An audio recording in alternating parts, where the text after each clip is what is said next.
What's eating? Dexter Morgan. Welcome back to Fog Entertainment, episode 8 of, oh no, sorry, season 8, episode 3. I tell you what, man, what's eating Dexter Morgan? Well, what's eating Fog Entertainment alive? It's Dr. Vogel. We don't like Dr. Vogel here on this channel. And I tell you what, man, I tell you what, brother, this character, you know, not only is she annoying, she's actually like taking credit for things that she just did not do. I mean, Harry was the man, right? And I'm not having any Harry slander on this channel.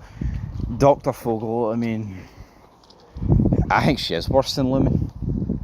Because as much as I disliked Lumen, I thought there was, you know, I don't think she was that, I mean, the acting was bad. But this Dr. Vogel character, I think she's brilliant. But yeah, let's get into it. This will be a Vogel bashing marathon, right? But episode begins. Harrison wakes up Dexter. He's like, Daddy. So he follows his son's voice.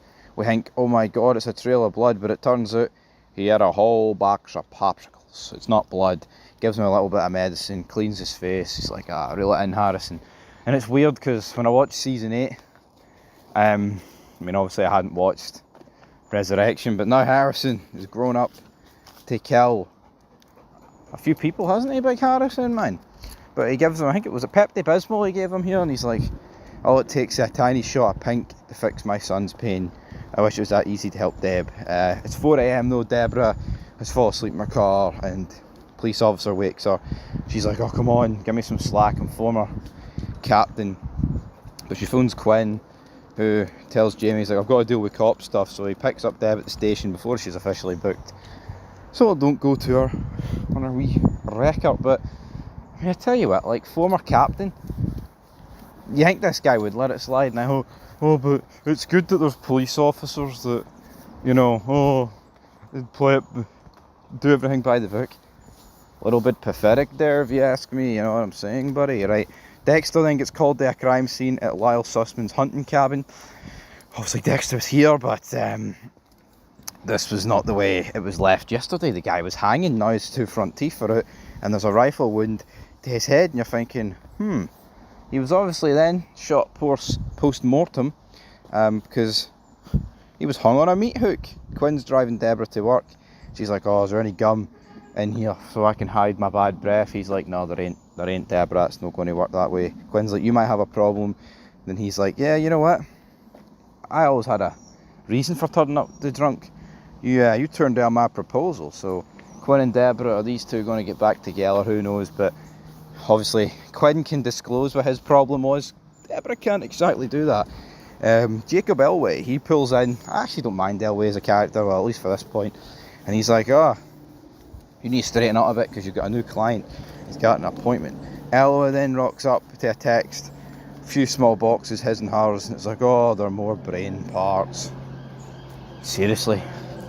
This Dr. Vogel, man. Elwyn Vogel, she helped back in the day with a couple of psychopaths.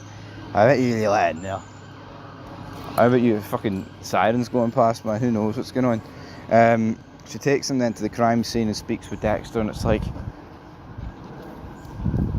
I don't know, this woman's, she's shady, she's shite, and it's like, how much help was she really with Captain Matthews back in the day to warrant being on this? But Dexter's like, well, you know what, he must have seen me come here, and he must know, well, he obviously knows who you are, so he's watching the both of us, it's not just one of us at this stage. She's like, right, list of suspects. Dexter's, well, I've cleared 2. I've got Ron Galazzo, he's a man who strangled his best friend as a child, so yeah, you never know, it might be him. But she's like, nah, it couldn't be him. I reversed my recommendation, and he was institutionalized till he was 21. And then Dexter's like, well, you know what, they might actually hold a grudge for that, so Dexter's going to look into that. Quinn then informs Dexter that Deborah has been brought in for a DUI. Quinn's like, it's a whole new level, man, this is getting out of control, and I suggest you need to step up to task. Angel then berates Quinn for arriving late, but he's like, you know what, I recommend you for sergeant, you do that. But then he's like, oh, it was a situation, but he doesn't mention anything to do with Deb, because he probably thinks that Batista wouldn't dob him into his sister, but we'll have to wait and see. He then tells Evelyn, Dexter, that Deborah got brought in for a DUI. She's like, oh, is it an issue for her alcohol? And she's like, you know what, you're analysing me. and I don't like you all that much, Dr. Vogel. And it's like, yep. Lucy Gerard comes in, it's like, alright, my husband's cheating on me. I want you to find the proof. So Elway and Deb get all dressed up after he gives her one of these shit shakes full of electric lights and all that. I mean, we've all been drunk, hell, fuck. Yesterday I was hungover, like I could have done one of these electric lights, but I didn't have any of that. She's like, oh, brilliant. Dexter shows up. Oh, it's almost DUI, Deb. She's like, it's not a big deal. He's like, it is a very big deal. Let's have dinner tonight. So looks like Elway and Deborah will have to get dressed up at some later point down the road.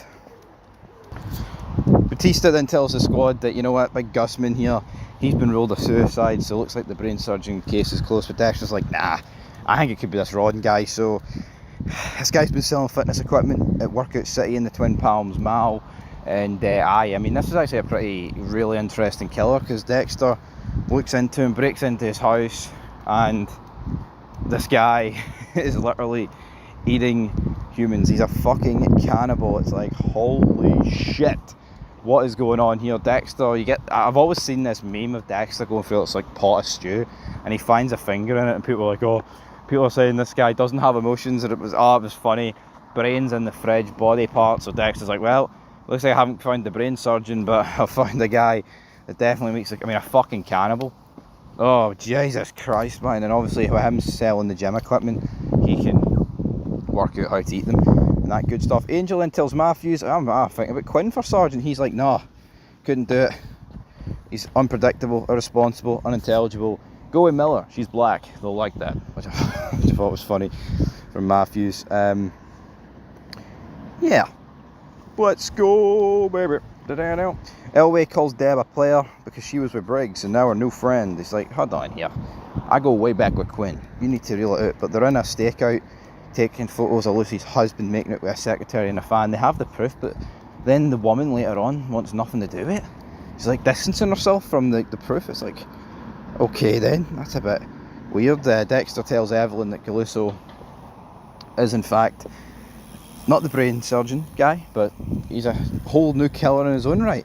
Dexter then meets up with Deb for dinner, but before that, you get Vogel. Oh, when Harry and I came up with the code, he insisted that you only kill bad people. And I insisted the first rule of the code, don't get caught, giving you a little bit of wiggle room. Fuck off, right? No, this is why season 8 is also a bit shite, because we're like pulling back the curtain to reveal that Harry was speaking to this woman the entire time, and then she's like, well, why didn't you kill Deborah? She found out. He's like, because I love her, she's my sister. It's like, yeah, that's fucking fair enough. But Vogel is not as innocent as people make out she seems, man, honestly. She's like, nah, you need to sort your ideas out, Dexter. You can't be letting this sort of stuff slide. And it's like, you need to reel it in, Vogel, man. Honestly, she's like, your attempts at helping Deborah are like Michelangelo trying to play the banjo. Whatever the hell that means, man. Well, I mean, I kind of know what it means, but she offers to help Deb. Dexter's like, no, you're not going to help me. It's like, how can you expect to be the solution when you're the problem? I mean, probably the best line that Vogel has delivered / will deliver, but at the same time, I just don't get it. Jamie cooks dinner for Angel and Quinn. They're banging on about the sergeant exam, and then Quinn explains to Jamie he was helping Deb, and that's why I walked out last night. And then obviously that pisses her off, whether you think that she's right or wrong for that. That's what actually what happened. So yeah, I mean, interesting nonetheless, this relationship between Quinn and Jamie, but you always felt like it was going nowhere, didn't you, man?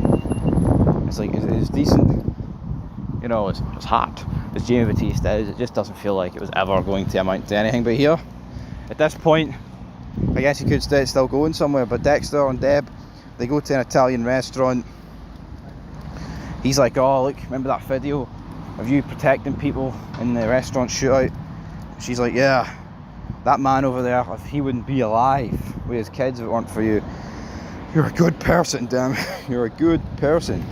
And it's like, Deb is a good person, but it's like, I think Deb living with who Dexter is hard enough, but she had to kill Laguerta for Dexter. And as much as I don't like Laguerta, I mean, she did not deserve to die, but she's getting drunk. outside the police station, and then she goes in and basically just tells Quinn that she killed Laguerta, but obviously Quinn doesn't read this as, oh, she actually pulled the trigger. He just leads it to believe, like, oh, she was captain and they were looking into him, and oh, I got her killed, like she gets everybody killed, and oh, you're talking nonsense, you know, a generic thing like, oh, I'm a cop, I'm a friend of hers, we're both in the police business, oh, I wish I could have been there, I could have helped her, this, that and the other. So yeah, interesting nonetheless. But Dexter then rushes to the station after hearing about, oh my god, she's admitting to killing fucking Laguerta. Dexter and Evelyn get in and he injects her, and then he carries her out there, and it's like brilliant, fantastic. So yeah, he takes her to the couch, handcuffs her, gives the key to Evelyn. How will Deborah react when she wakes up? Probably not the best pleased, because I mean, who would be? And Dexter, to end the episode, kills Galuso. He's like, you're disgusting, a cannibal, a consumer of human flesh. He says, there was a time when I couldn't imagine anyone being what you are and doing what you do, but now I realise I'm just like you. I consume everyone I love. Dexter slams a knife through him and kills Galuso. I mean, only I asked at an episode, this guy, I'll tell you what, I mean, it's the first cannibal we've seen. I think having a cannibal killer for an entire season would have been epic, man. Would have been. Like, imagine Trinity, instead of killing Rita, fucking ate her.